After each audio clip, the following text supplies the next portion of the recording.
enjoying, scanning in homework and emailing it to teachers. I'm not enjoying that. Class Duo is on Pivot. Google Classroom is on Pivot. Alerts is coming on my phone. I'm always checking the news. I don't know what's going on.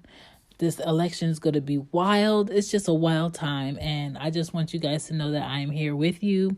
Thank you for tuning back into Cozy Moon Podcast. Hey guys, just a reminder, there is Mama's Cozy Closet that has some merch on there for moms out there. So if you're interested in getting a cute sweatshirt,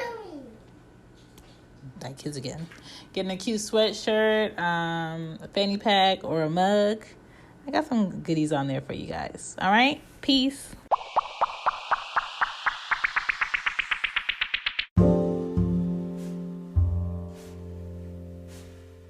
I have you here because I wanted to do this Cozy Room episode with you for season 9. This is episode 23. The topic that I picked is child abuse leads to insecure adults. Because there's always a link there if people don't unlearn or correct or think through what that is. And just wanted to welcome you to Cozy Podcast. Great. Hey y'all. Hey y'all. Hey. Drake is a part of my pod family. His podcast is Everything Culture. That's what everything. Yes, everything. In Drake's profession, he is hands-on with families who deal with some form of abuse, which makes him perfect for this topic. Yes. And you can find Everything Culture on IG, spelled just like I always said it. And you can find Everything Culture on Twitter, spelled EVERYTHGCULTURE. Say that. Right? So Drake, can you tell us about yourself and tell us what you do for a living and what do you think about this topic? Absolutely. Once again, thank you for having me here, Shan. A little bit about myself. Once again, I am Drake, or Mr. D713, with Everything Culture, podcast about learning different cultures, backgrounds, and traditions, and so we will stop hating one another, start loving one another when we start understanding one another. But what I do now, I'm in human resources, people and culture. Prior to this, I was more and more in the community in Houston. I live in Seattle now, but I work for an organization known as Child Advocates, better known as CASA, serving as a court-appointed special advocate, where we train volunteers at serving the best interests of children that's been abused and neglected.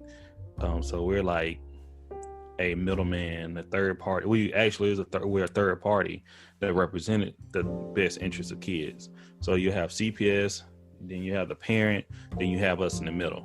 Our main goal is make sure this child needs are being met no matter where they go. So I was there for 8 years. Once again, I was in recruitment, training, retention for 6 years. And I was an advocacy coordinator, which is like a supervisor for the volunteers, for 2 to 3 years.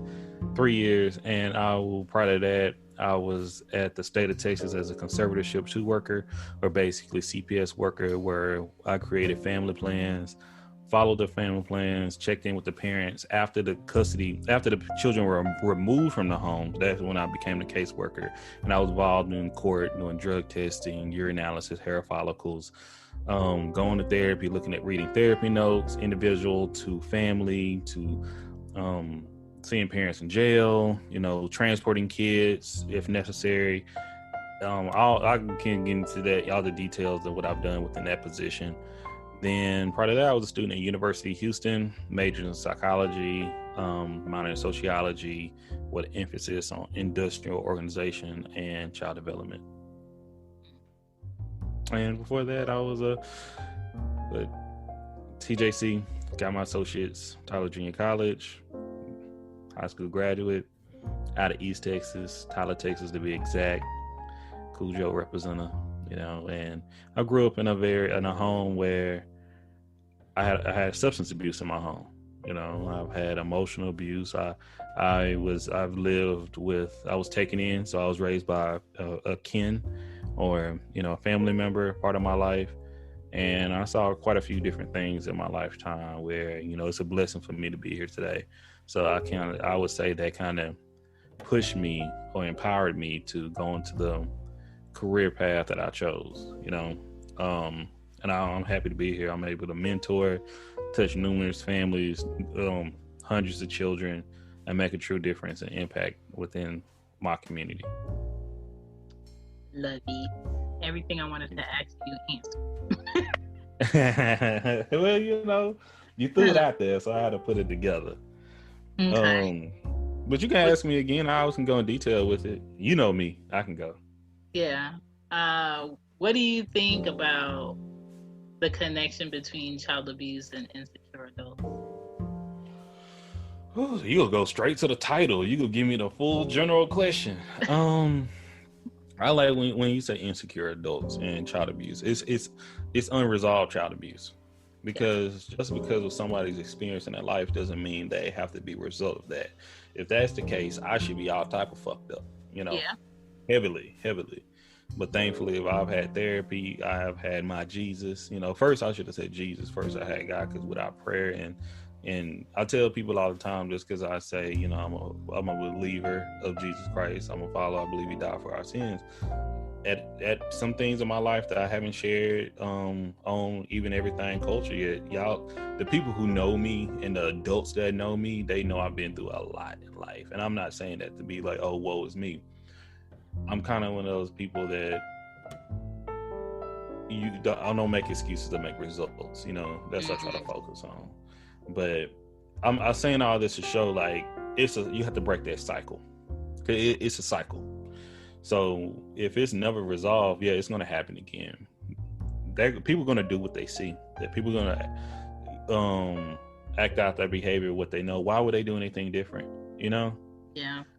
If they're going to do it different, they're going to mimic one of their parents or something they saw, because it's a survival instinct to an extent.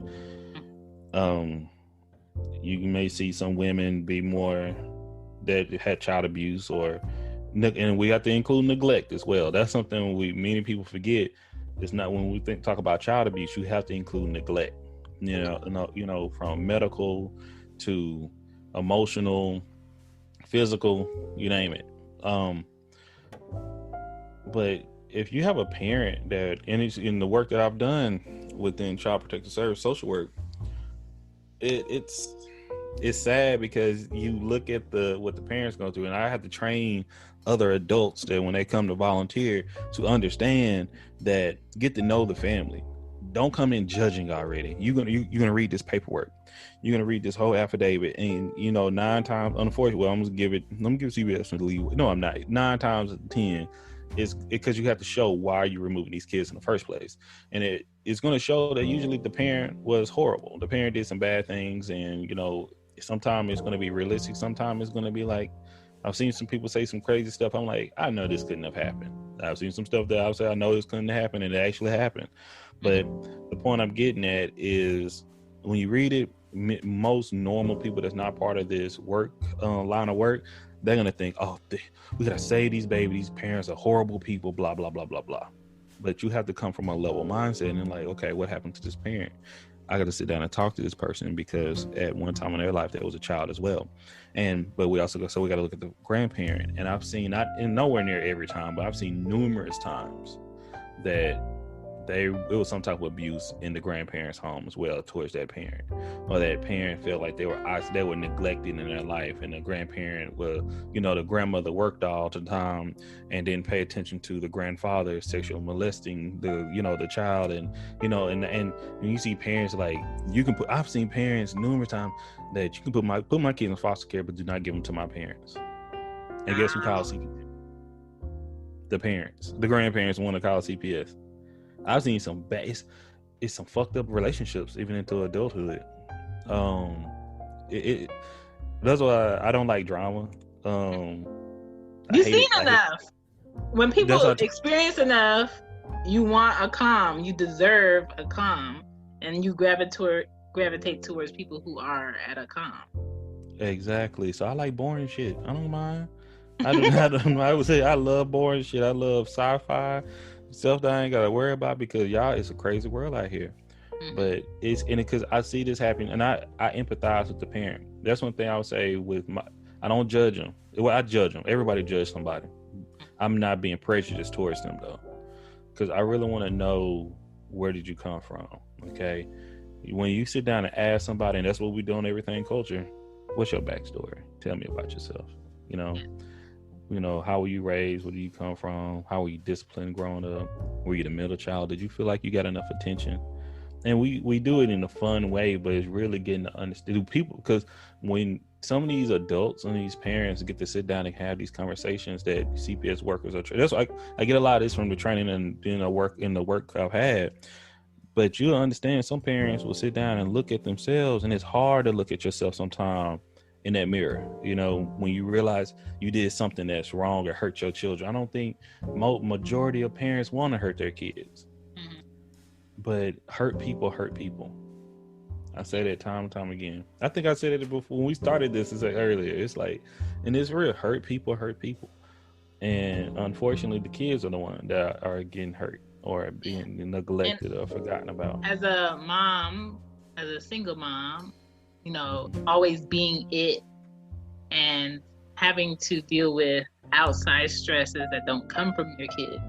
Right. I can feel myself transferring my stress and my energy and my tone. I could feel myself, you spilt water on my table. It's really aggressive, but it's really not a big deal because it's water. But it's really aggressive because I'm thinking about all these other things on top of you spilling this water. And that's the same thing that happens with, you want to stop a child, you grab them too hard because that aggression is coming from somewhere else. You want to get someone's attention, you do something dramatic, and instantly you regret what you did. It displaces anger, or frustration. It's displaced, okay? Yeah. And that's how a lot of child abuse happen. And that's the whole point of talking to them, because a lot of it comes from stress. And you see, like you say, single parent homes, like I've seen mothers that's raising 8 kids. Okay. My neighbor was like that at my old house. She had 7 kids, and her 2-year-old was always outside in the middle of the street by himself. And it's a situation where it goes to that village mindset, like I don't want to come off judging anyone, but some people like, so where's the daddy? Well, I don't subscribe to that Western theology of a family, because anything can make up a family. I wasn't raised by the way I'm not a, what quote unquote, does everyone know what bastard mean? I know who my father is. I was not born out of wedlock. All those things people try to judge people for, but my parents did not grow up. They divorced when I was like 3 years old. I think 3 or 4, something like that. But going forward, it was a situation where I'm seeing in these works, it's usually, I can't say I say usually because we can go on percentages and stuff like that. I didn't prepare for all that right now tonight, but if you would like me to bring this stuff up, I will. But I would say from experience, I've seen a lot of single parent homes, and when I say single parent, the mother may even know where the dad is at, but they don't have the best relationship, and it's just a lot of bickering. It's a lot of, in Texas, marijuana, they try to find something, but if something happened to a child, understand it's going to be an interview. It should be an investigation. And I emphasize should be always, because you can't just take people, oh, nothing happened, you just don't understand. You just trying to, if you see the other side of CPS where you see kids dead, you'll change that. If you see the things that I've seen, that whole tone of like, oh, just let people be. Nah, I'll quickly tell you to shut the fuck up. I don't know if I know this is a cursing podcast, but it is one of them things where, how do we get here? Some people, she may have been looking for love. People just leave people alone. That's what it is. how things get enabled to continue. Because there was a lady here about 3 weeks ago where she killed both of her kids by putting them in the oven, and she was straight face, not a tear, not an expression in court, like what you watching on Netflix type of attention. Is kind of like. But that's what I be telling people. I don't watch this shit on TV because I've seen people like that in real life, and I've seen people because we get in just in time because some parents have snapped. And you can push a person so far. I've had mothers that used to tell us, and it pissed me off so much, and she was right though.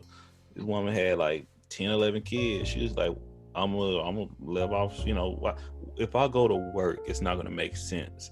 The price of daycare, I can't work anywhere with my education of, I don't think she even graduated high school of doing that. And I'm like, man, how can, I'm not trying to judge this woman, but in society, we should take care of each other, whatever the case may be.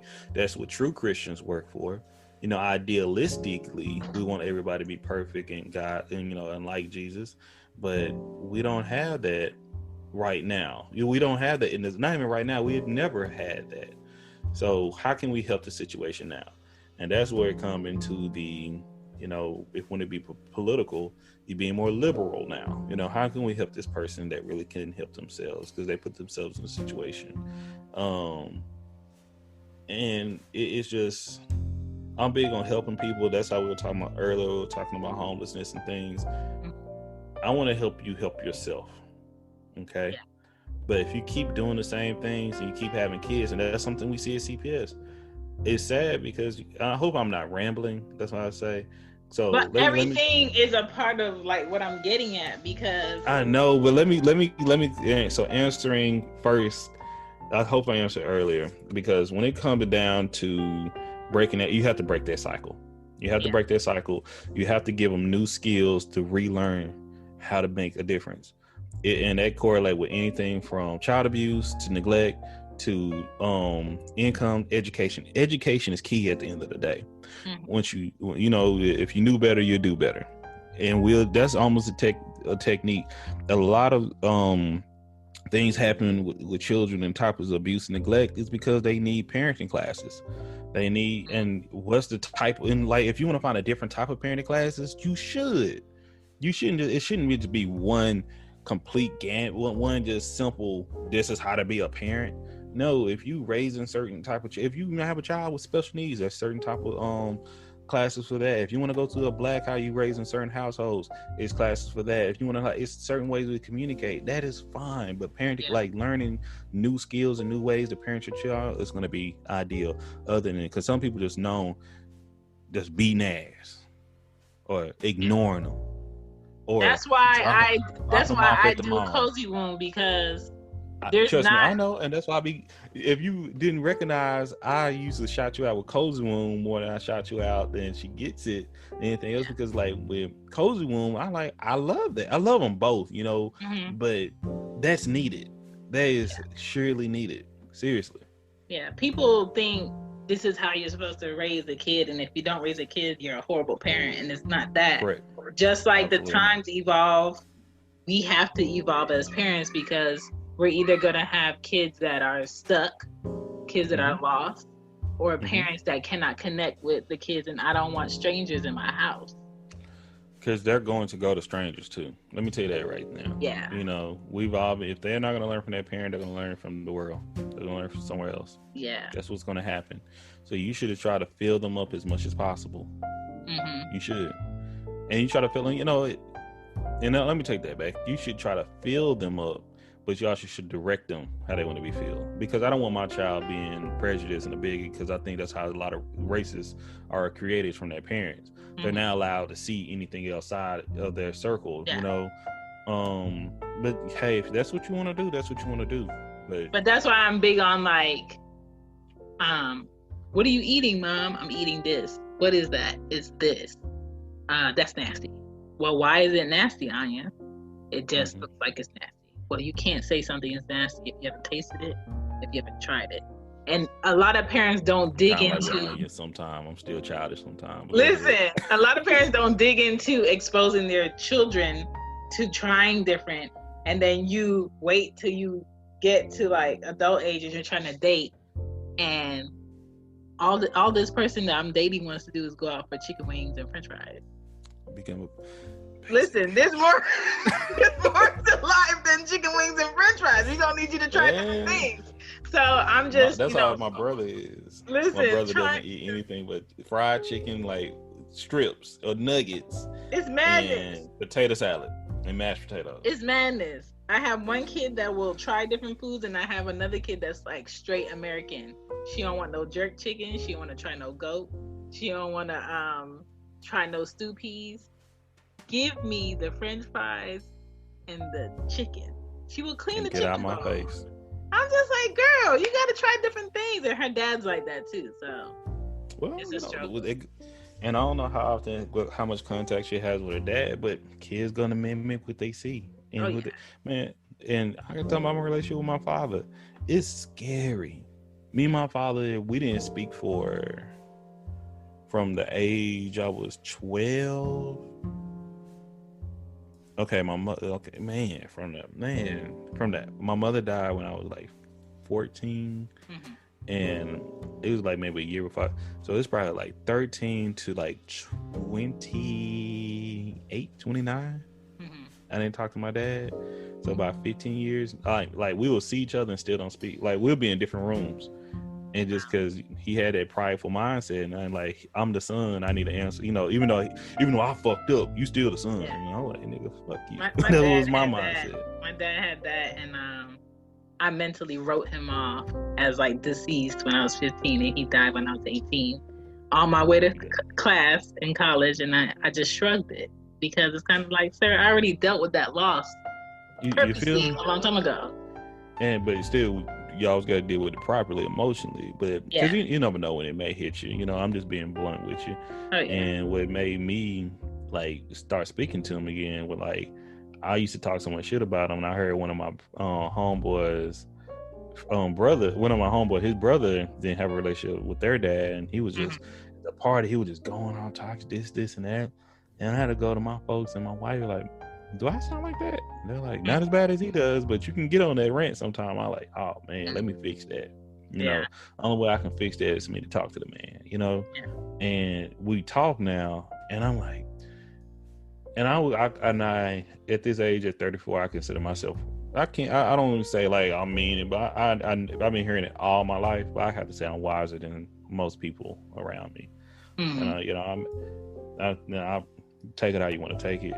But I was like, damn, we sound so much like so many mannerisms and so many even thought processes about shit we got alike. And it's been years since we have been around each other. And just imagine if we had that type of relationship. Like, and it's something like we could have the same, but at the same time we could be hit with the same crossroads in life.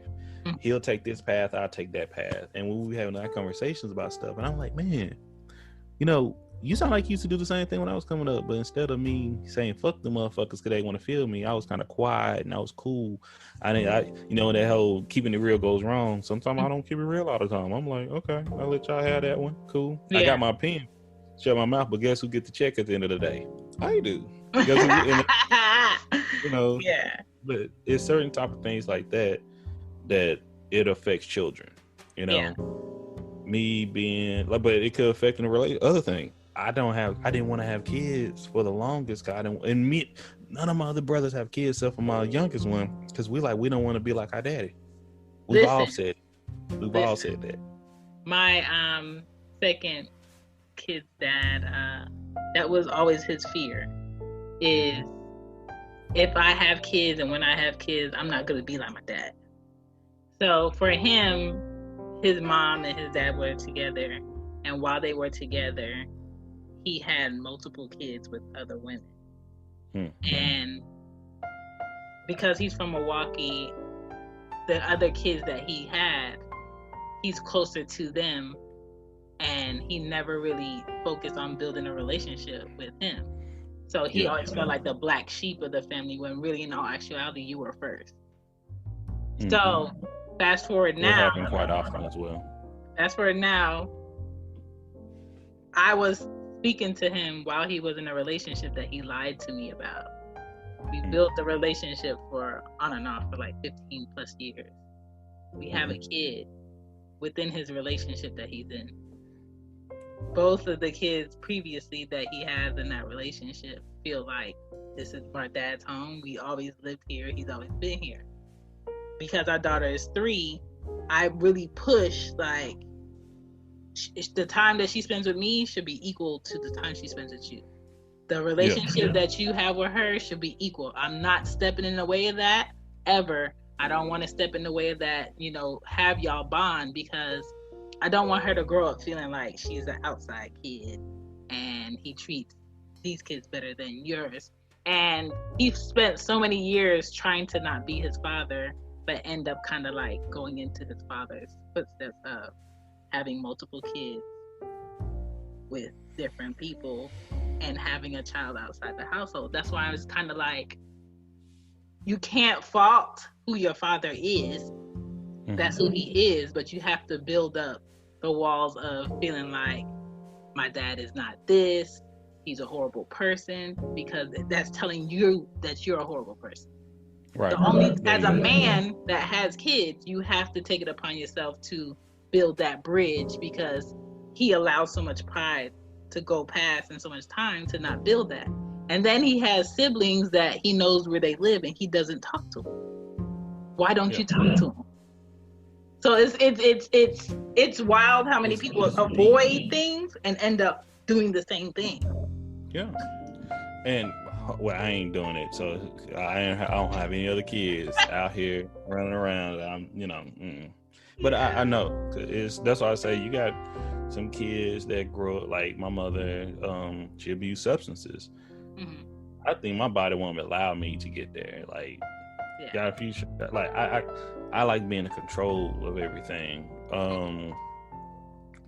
Breaking the cycle of financial illiteracy, I would say.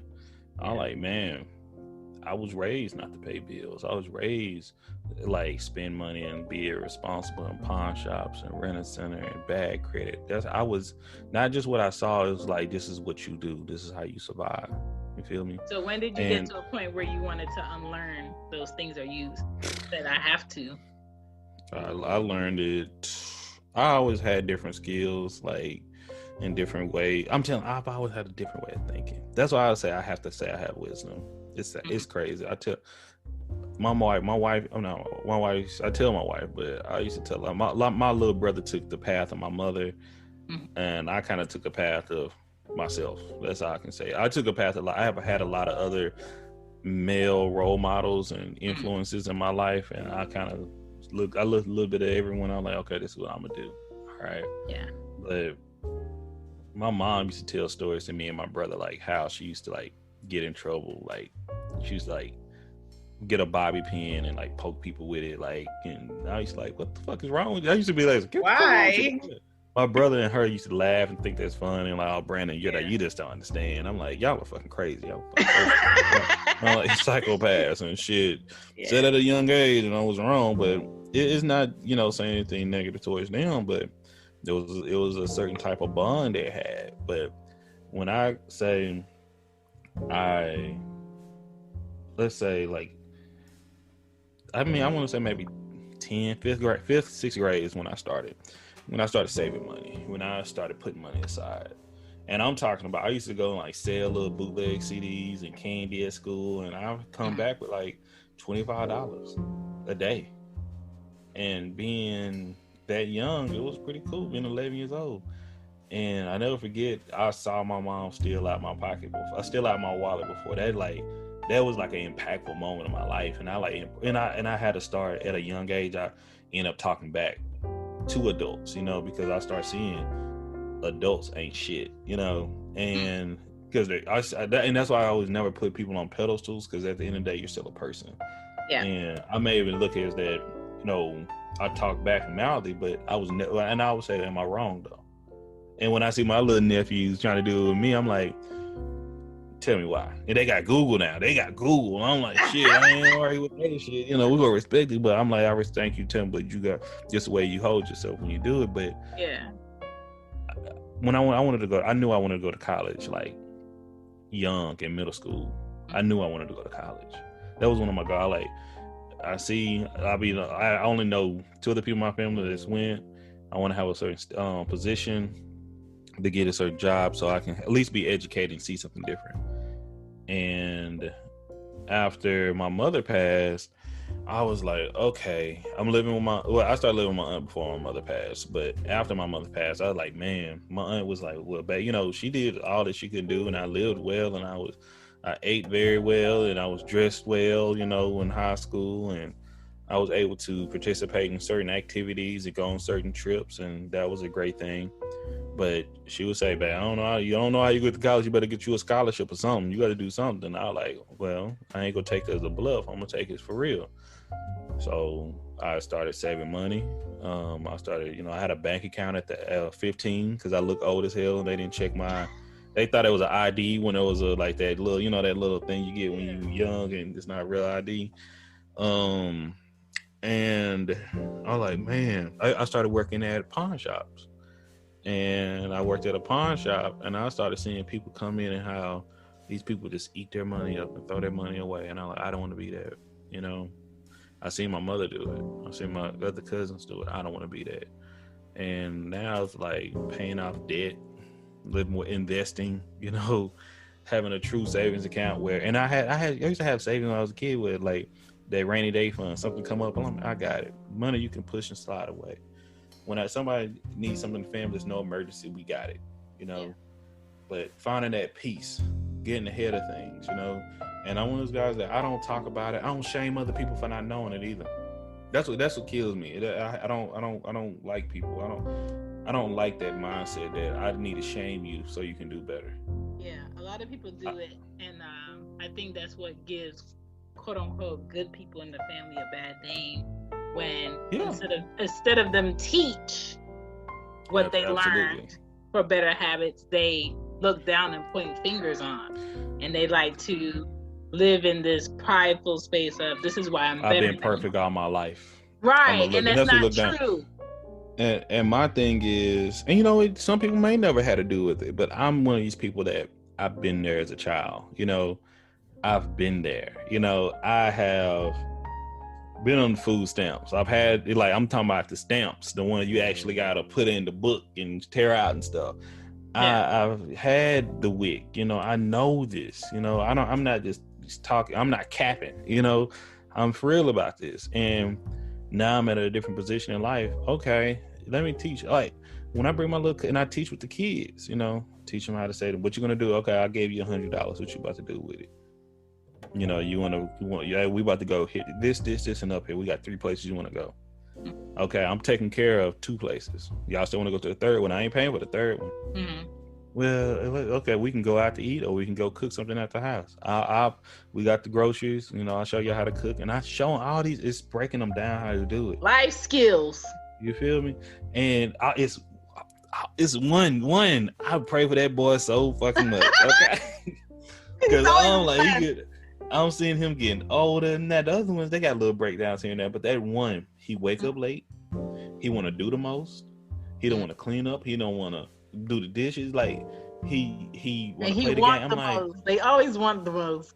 And I'm like, but he's also the one that's had the most neglect in all the other boys. Because I know him. Mm-hmm. His mother was she was a prostitute, substance abuse, all these things, and he grew up a lot. He's already behind in school. He's not, like I say, he doesn't favor school, but he's smart. He know how to put he know how to play these damn video games. Like I felt like old as hell, so you know how to play these video games. Yeah. And these games are complex. They're not just for the simpletons. He knows how to do these things. He just don't want to apply himself in certain ways. So I'm like, okay, I'm already thinking school is not his thing. I'm already telling his dad, you need to find him a craft. You need to find him something, a skill, a trade, something he can get into, what he like. You need to just focus on that. Because daddy didn't like school. His daddy, got a GED in his late 20s and all that. And it's nothing, knocking that. But I'm like, what's his plan? What are we gonna do?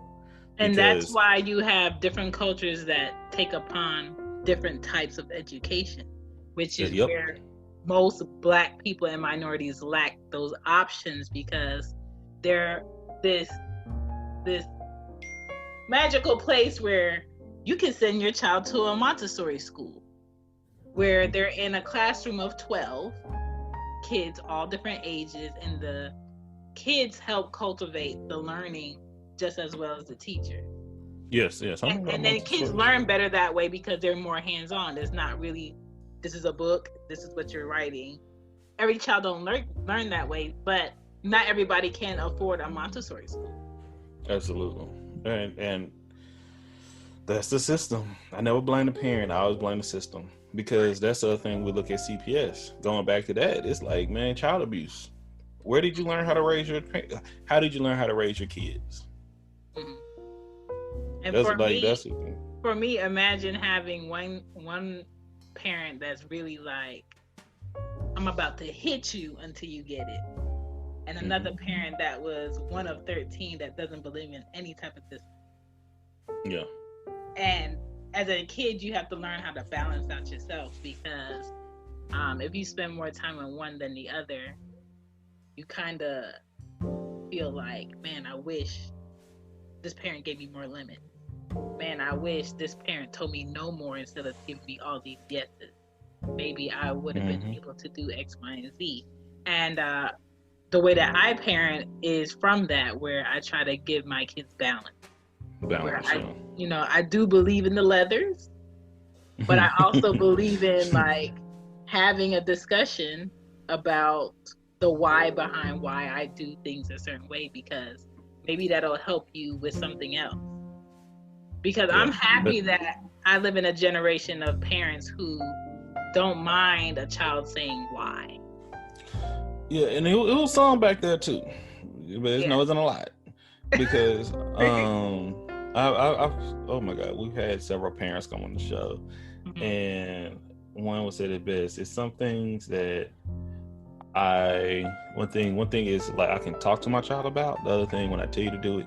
And it's like different. Like, that wasn't a discussion point right here. There's something needs to be done. Because I was that kid. I asked why. It doesn't make sense to me. Explain it. Something has to go on. Like, if we're not doing this, like, and once again, I was when that kid, I asked adults, like, if you just said, you told me so and so you didn't have any money, but why are you going? And you say you about to go. Listen, that's my 6-year-old. She went on the playground yesterday and told some boy that she got an iPad, but my mom won't buy me more apps because she broke. Yeah, I would see it. See, I wasn't a challenge of that, but I was like, I said, once again, my mother, and this is something I'll talk about when I've been in therapy. My mother, and she apologized, and I'm glad I was able to have that closure. That she apologized. She was like, she literally made favors between me and my brother, and it was my little brother. Wow. And I would say, I tell people, once we do, I would never forget when she told me it. She like straight up was sitting on a picnic table under the switch tree we used to have, and she was like smoking a cigarette, and she like, it verbatim, I fucked up. Like, I really fucked up.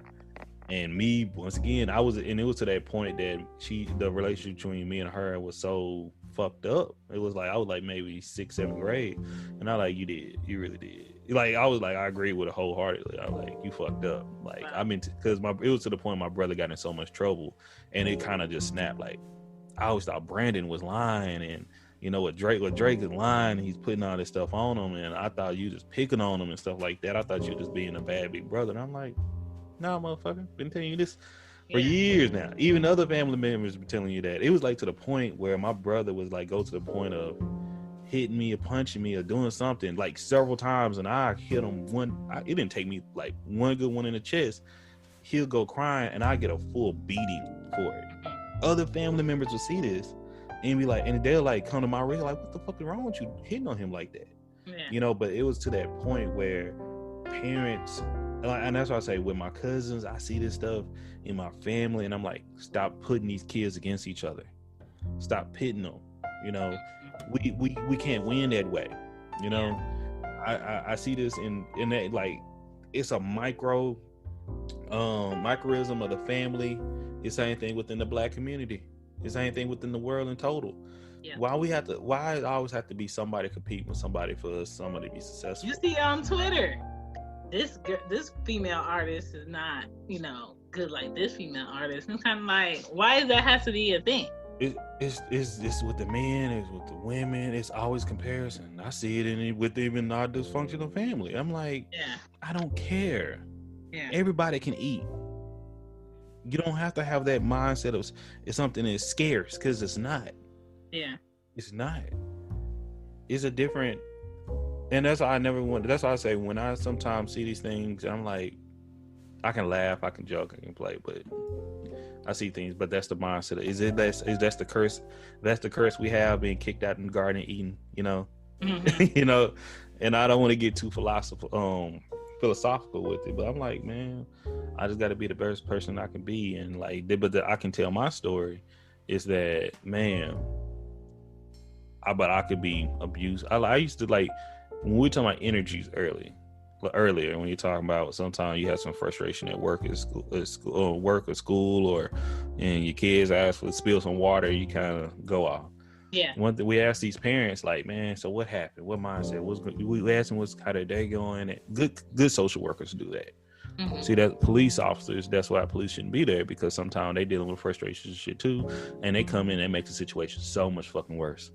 Yeah. You have to de-escalate it. Okay, you can't come into somebody's house and they frustrated, got 3-4 kids running around yelling, screaming, doing all of this and doing all that, and now you there and you expect everything to stop because you there and shit when they barely got. Like, pay fucking attention, read the room, motherfucker. You feel me? But they care to read the room. Exactly, but because at the same time they got 4-5 other kids they need to see within the next hour that's across fucking town left and right. They got their own kids at their damn house. They ain't getting paid enough money, this and this and that. Everybody losing. Yeah, that's how the system is. And that, trust me, I'm giving you a little tidbit of the series of episodes I'm trying to do that have actual caseworkers, judges, attorneys to come on and have these conversations, because I've seen caseworkers do the absolute wrong thing. And you know, because it's a shortcut.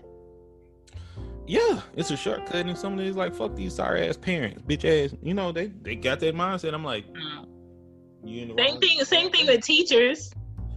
Agreed. Why are you calling the cops before you give this child space or a time? My point. That's my point. It's institutionalized racism in child welfare. It is, and that's like I want to talk. But then then they start hiring a bunch of black caseworkers. A lot majority of CPS workers that I knew where I'm from was African American women, but they still need to be qualified.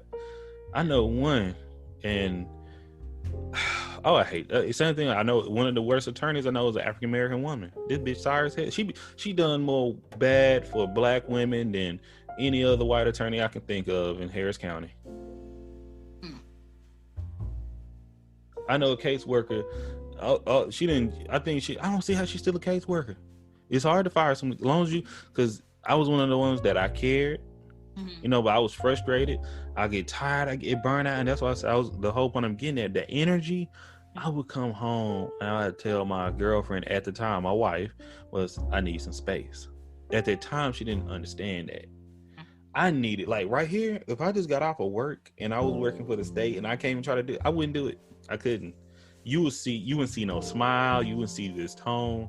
I would give off such, and that's why I started going to therapy because of my job. That's the point. That's why therapists go to therapy. Man, I'm talking about, it was too bad I couldn't move my neck sometime at work. I was so stressed out. I would tense up. I was like, what the fuck is going on with me? Because after seeing all these parents argue about stupid shit in front of the kids, attorney, then they go in there and lie. I'm like, oh my goodness. Hug a caseworker when you see a caseworker. Fuck all that. All right. But you got some caseworkers that, you know what? Not my problem. The first time I seen a caseworker get jumped on by a parent, and it wasn't often at all, but it was like the foster parent like spanked the kid. Foster parents are not supposed to spank kids. Like, and it was over some bullshit to be, or either like she did, it was some bullshit. It was some bullshit. Let me say that again. And the caseworker told the parent during the visit, your kid, not your kid shouldn't be acting up. You shouldn't put your kids in a situation in the first place. Bitch, have you lost your mind? Caseworker, Caseworker went to the restroom. Parent followed right behind her and whooped her ass in that corner. Like, and I was like, that guy, like me being one of the guys, come in there and help. You know, I'm like, I'm too new to do it this, and she kind of deserves it. When I find out, you know, I shouldn't step in a woman's restroom. That's why I was like, well, like you got a pocket for that. So you have to be realistic. Then you the other time, some people just, if you don't want to do the work, cause it's a check, and you have some people, you know, you just you just check the boxes. Yeah. I feel like their work is more than just checking boxes. There's certain work that you can't do that in. And yeah, if you go back and listen to our episode College Dropout, we kind of talk about that. Some teachers don't want to teach kids. Some like, that's not my problem. I talked about that. And it's look what these parents dealing with now. They don't want to teach their kids either. I was like, but it's hard. It's a social issue. It truly is, especially if you're a low income parent. Or matter of fact, I'm talking to the kids. If you're a low income child like I was, the system is not built for you to succeed. It's not. And that's a child, because it goes back to child abuse. Because once the child abuse happened and these kids and neglect happened, and okay, it's happening. How do I overcome it? Now I have a whole new battle. But then what did my parents go through? Because you know what, my dad did all this bullshit. Because the stories I hear about my dad with his daddy tried to kill his ass. First time he saw his son, he tried to kill my daddy. Just beat his ass for no fucking reason right off a train. And part of me is like, wow, that's crazy. But the other side of me, no excuse for me, nigga.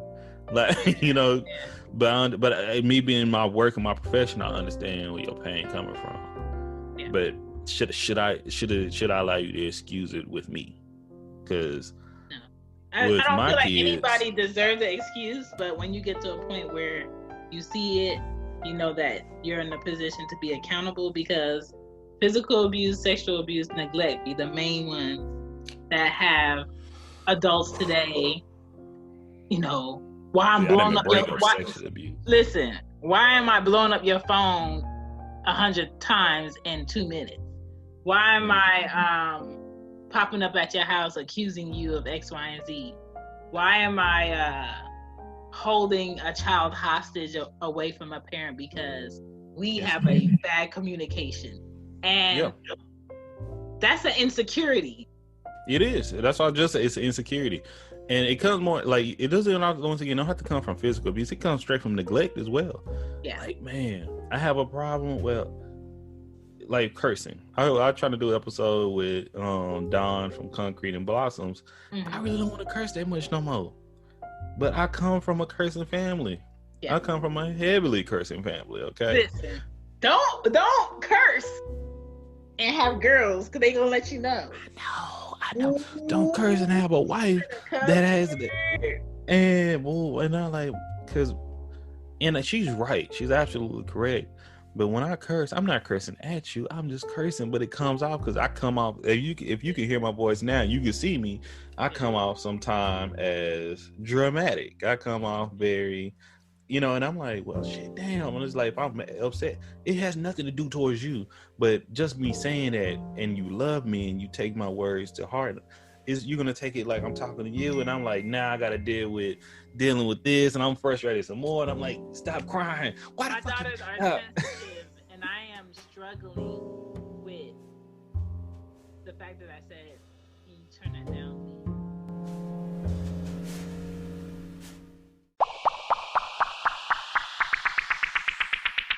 Hey guys, thank you for listening to Cozy Womb. I had to break this episode, but wait, Ari, I had to break this episode into 2 parts. So this is part 1, and I hope you stick around for part 2. Tell them bye. Tell them bye.